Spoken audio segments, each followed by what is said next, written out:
Det er en cobra push-up, og der skal vi have bred afstand mellem vores hænder. Vi skal have bred afstand mellem vores fødder, og så skal vi starte med at komme op her med enden i vejret.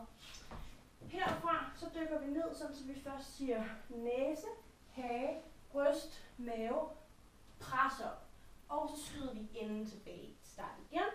Og kører næse, hage, bryst, mave, pres op. Den kan også gøres nemmere ved at have knæene i gulvet, gerne afstand mellem dem, og køre på præcis samme måde. Næse, hage, bryst, mave og pres op. Næste øvelse, der starter vi oppe med en bred afstand mellem vores fødder. Vores tær peger lige fremad. Herfra så bukker vi ned i benene, skyder enden bagud, så vi skal til at komme ned i en squat. Men så kommer vi forover, for vores hænder i gulvet. Vi begynder at kravle frem. Placer hænderne lige under skuldrene. Tager en push-up. Kravler tilbage. Får hælene i gulvet. Retter ryggen. Og rejser os op. I kan tage den ned selvfølgelig, så når I kommer her. Så hvis I er svært at komme ned, så simpelthen komme længere frem med det samme. Altså kom så langt ned I kan. Sæt hænderne i gulvet. Gå frem. Få knæene i gulvet med det samme. Vip tæerne op. Tag en push-up. Sæt tæerne i gulvet igen. Gå ind.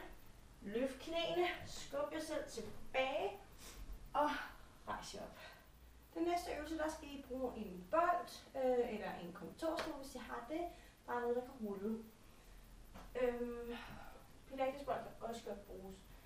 Jo højere genstanden er, selvfølgelig jo hårdere er det.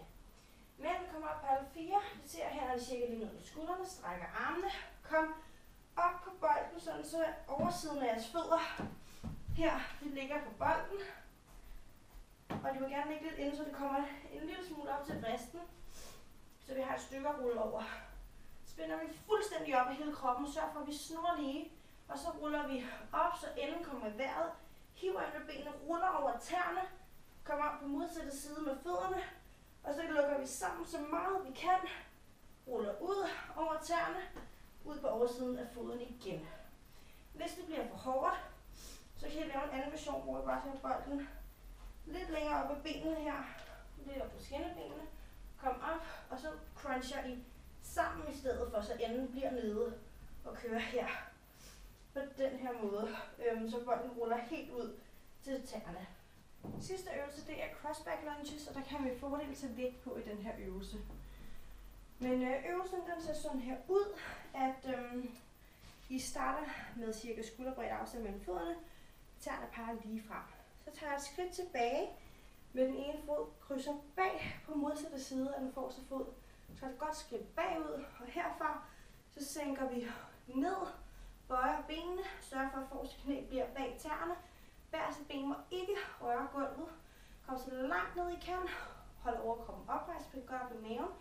Rejs jer op igen. Kom ind til midten. Tag et skridt tilbage på modsatte. Og kom ned på samme måde. Tag det i jeres eget tempo. Hvis I føler jer komfortabel med øvelsen, så tag lige noget vægt på. Eller modsatte vej. Tag en stol i hver side, så vi lige kan træde ud og have fat i det I kommer ned.